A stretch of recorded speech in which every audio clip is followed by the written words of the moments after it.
ચલો આપણે હવે પંચ પરમેષ્ઠીની અને પાપ પુણ્યની એકદમ ઇન્ટરેસ્ટિંગ ગેમ જોઈએ.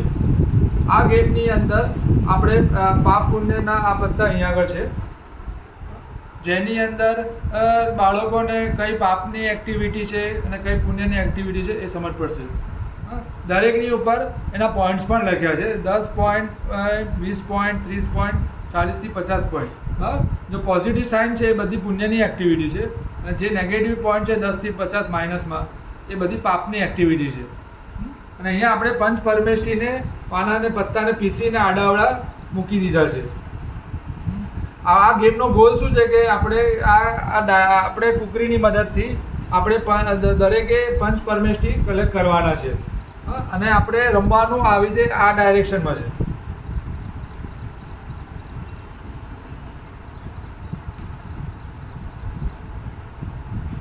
અહીંયા આગળ આપણે ડાઇસને બદલે આપણે આ પત્તાની મદદથી આપણે આપણી કુકરીને આગળ વધારીશું. +30 આવે એટલે આપણે 3 પગલાં આગળ જઈશું, અને એમાંથી જો આપણે સાદું તત્વ લઈ લઈશું. એટલે એ રીતે લેવાનું છે. પછી -2 આવે તો એને 2 ડગલા પાછળ જવાનું. માઇનસની અંદર એ કોઈ પણ કાર્ડ લઈ ન શકે. પુણ્ય આવે તો જ કાર્ડ લઈ શકે, પણ પાછળમાં પાપ આવે તો એને રિવર્સ જવાનું, પણ એને કાર્ડ મળશે નહીં. +40ની અંદર એ 4 પગલાં આગળ જશે. એને જો કાર્ડ જોઈતું હશે તો લેશે, અને બીજો એને એક્સ્ટ્રા દાવ પણ મળશે, એટલે બીજી વાર રમશે. એટલે +40ની અંદર એને એક એક્સ્ટ્રા દાવ મળશે. +50ની અંદર એ આગળ 5 ડગલા આગળ પણ જશે, અને એ પંચ પરમેષ્ઠીનું જે જગ્યા હતી એનું પણ મળશે, અને બીજાના ઓપોનન્ટમાંથી એને જે પંચ પરમેષ્ઠીનું એક કાર્ડ જોઈતું હશે તો એમાંથી લેશે. જો એમાં નહીં હોય તો એ બોર્ડમાંથી પણ કોઈ એક કાર્ડ સિલેક્ટ કરી શકશે.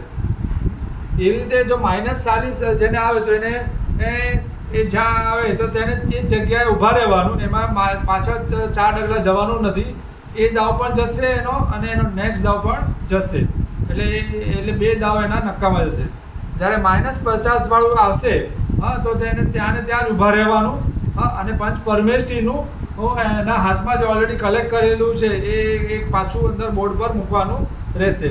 અને જો એક પણ પત્તું નહીં હોય તો એને ભવિષ્યમાં જ્યારે પાછું આવે છે પંચ પરમેષ્ઠીનું એ પત્તું પાછળ જ્યારે પણ આવશે ત્યારે એ પત્તું મૂકી જશે.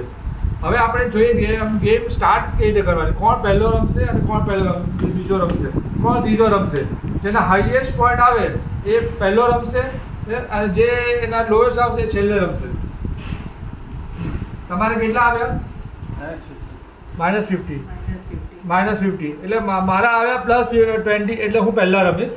આ 2 જણા વચ્ચે ટાઈ થઈ, એટલે હવે 2 જણા વચ્ચે પાછું રાખવાનું. મારે હું પહેલાં રમવાનું. +50.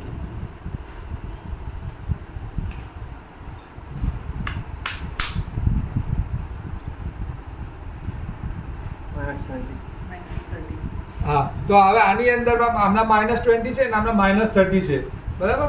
એટલે માલાબેનને છેલ્લે રમવાનું, હું પહેલો રમીશ, તમારે બીજો અને તમે ત્રીજો. આપણે એવી રીતે રમશું, બરાબર.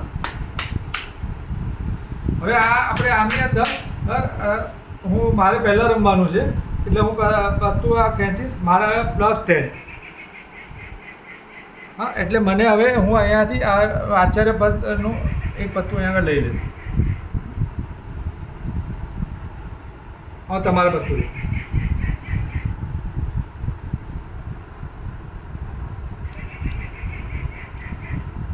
એમને આવ્યું +30, એટલે એમને 3 પત્તા લીધા, એટલે એમને સાદું પનું પત્તું લઈ લીધું.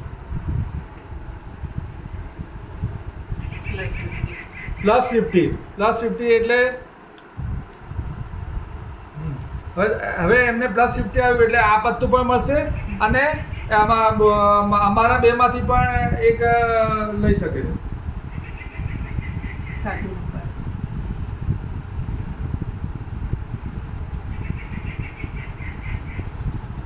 મારે હવે આવ્યું -40. એટલે -40 છે, એટલે મારે આ દાવ પણ ગયો અને એના પછીનો દાવ પણ ગયો, એટલે મારે આ જગ્યાએ ઊભા રહેવાનું. એમને આવ્યા +30, એટલે એમને હવે આ સિદ્ધ પદ મળશે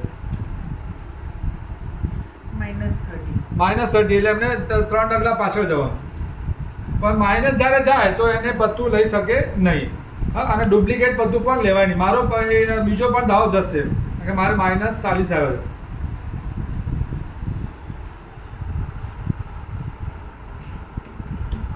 -20 આવે એટલે પાછા આવે પણ એમને પત્તું મળશે નહીં. હવે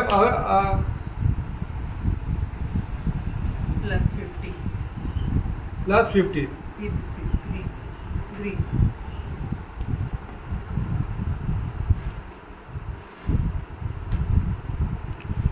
બીજું પણ એક પત્તું લઈ શકે મારામાંથી કે બોર્ડ પરથી.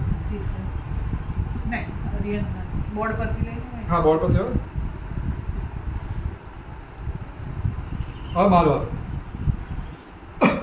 મારે -50 આવ્યા એટલે મારું જે પત્તું હતું એ બોર્ડ પર પાછું મૂકી દેવું પડશે.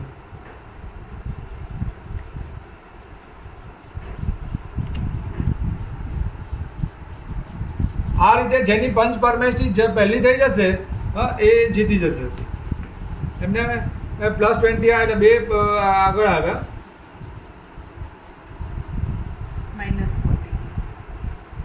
-40 એટલે પાછળ 4 ડગલા જશે. પણ એ કાર્ડ લઈ શકશે નહીં.